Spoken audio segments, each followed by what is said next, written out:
அஸ்ஸலாமு அலைக்கும் ஃப்ரெண்ட்ஸ். இன்றைக்கி நம்ம கிச்சனில் ரொம்பவே டேஸ்டியான ஒரு கேக் ரெசிபி தான் பார்க்க போகிறோம். அதுவும் ரொம்ப ரொம்ப பாரம்பரியமான ஒரு ரெசிபி. முஸ்லீம் மீட்டிங்களெல்லாம் அடிக்கடி செய்யக்கூடிய ஒரு சிம்பிளான டேஸ்டியான கேக் ரெசிபி தான் பார்க்க போகிறோம். இது செய்கிறதுக்கு நம்மளுக்கு ரொம்ப குறைவான பொருட்கள் மட்டும்தான் தேவை. இந்த மூணு பொருட்கள் இருந்தால் போதுங்க. 10 நிமிஷத்தில் ரொம்ப ரொம்ப டேஸ்டியாக இதை நம்ம ப்ரிப்பேர் பண்ண முடியும். அதுக்கு நான் ஒரு பவுலில் 3 முட்டை எடுத்திருக்கேன். அதுக்கு 3/4 கப் சர்க்கரையும் 1 கப் அளவுக்கு அரிசி மாவும் எடுத்திங்கன்னா கரெக்டாக இருக்கும். இதுக்கு மெஷரிங் கப்பில் தான் நீங்கள் மெஷர் பண்ணணும் அப்படின்னு இல்லை. 3 முட்டைக்கு நல்லா 3 கை நிறைய சர்க்கரையும் 4 கை நிறைய அரிசி மாவும் எடுத்திங்கன்னா கரெக்டாக இருக்கும். அரிசி மாவு நல்லா வறுத்துட்டு நீங்கள் எடுத்துக்கணும். நீங்கள் கடையில் வாங்கின மாவாக இருந்துச்சுன்னா ஒரு தடவை வானலில் போட்டு லோ ஃப்ளேமில் வச்சு நல்லா வறுத்துக்கோங்க. வறுத்ததுக்கு அப்புறமா நீங்கள் அரிசி மாவை யூஸ் பண்ணணும்.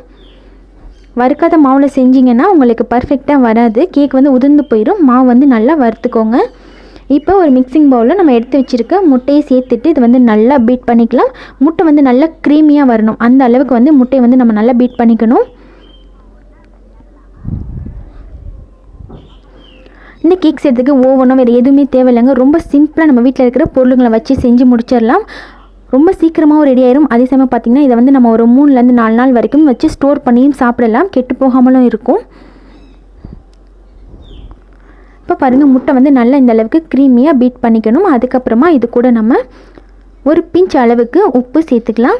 உப்பு சேர்த்துட்டு ஒரு 1/2 டீஸ்பூன் அளவுக்கு ஏலக்காய் பவுடர் சேர்த்துக்கோங்க. ஏலக்காய் பவுடருக்கு பதிலாக நீங்கள் வெனிலா எசன்ஸ் கூட ஆட் பண்ணிக்கலாம். அது உங்களுடைய விருப்பம். அதுக்கப்புறமா நம்ம எடுத்து வச்சுருக்கிற சர்க்கரையும் சேர்த்துக்கலாம். 3 முட்டைக்கு 3 கை நிறையா சர்க்கரை சேர்த்திங்கன்னா கரெக்டாக இருக்குங்க. நீங்கள் மெஷரிங் கப்பில் அளக்குறீங்கன்னா 3/4 கப் அளவுக்கு அளந்துக்கோங்க. இப்போ சர்க்கரையும் சேர்த்துட்டு இப்போ இந்த முட்டையும் சர்க்கரையும் சேர்த்து நல்லா க்ரீமியாக வர வரைக்கும் நல்லா பீட் பண்ணிக்கலாம்.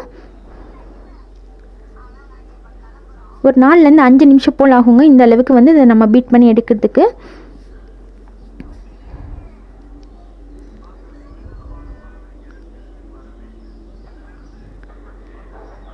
இப்போ பாருங்கள், இந்த அளவுக்கு க்ரீமாக இருக்க மாதிரி இதை பீட் பண்ணியாச்சு. இதுக்கப்புறமா இது கூட நம்ம அரிசி மாவை சேர்த்து பீட் பண்ணிக்கலாம். ரொம்ப சிம்பிள் மெத்தட். ஆனால் பார்த்திங்கன்னா இது நம்ம பீட் பண்ணுறது கரெக்டாக பீட் பண்ணிட்டோம் அப்படின்னா ரொம்ப ஈஸியாக கேக் ரெடியாகி வந்துடும்.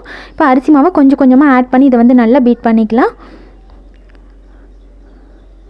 மாவு போய் அடியில் தங்கிடாமல் நல்லா பீட் பண்ணிக்கோங்க.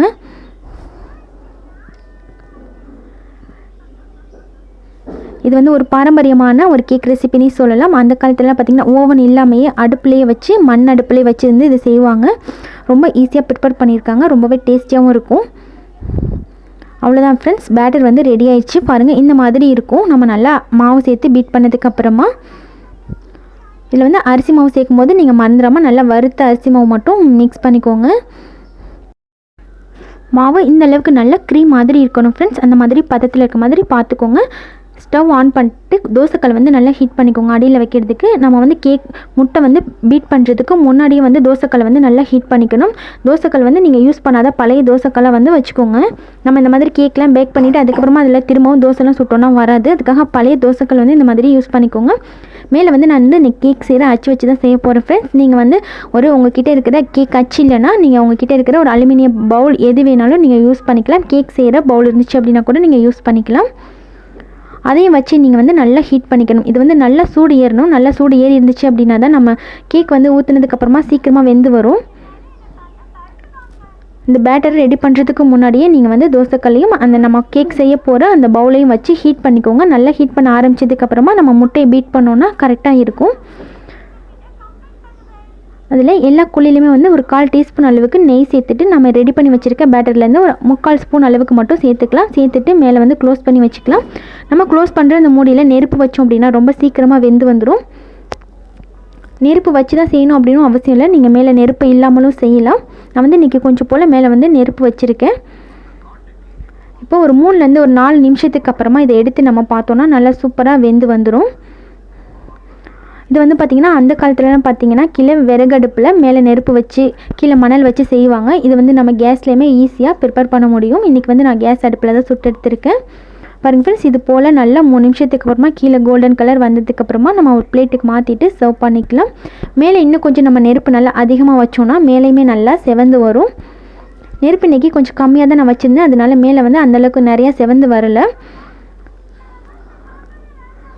கேக் வந்து சூப்பராக ரெடி ஆயிடுச்சு ஃப்ரெண்ட்ஸ். ரொம்ப சாஃப்டாக ரொம்பவே டேஸ்டியாக இருக்கும்.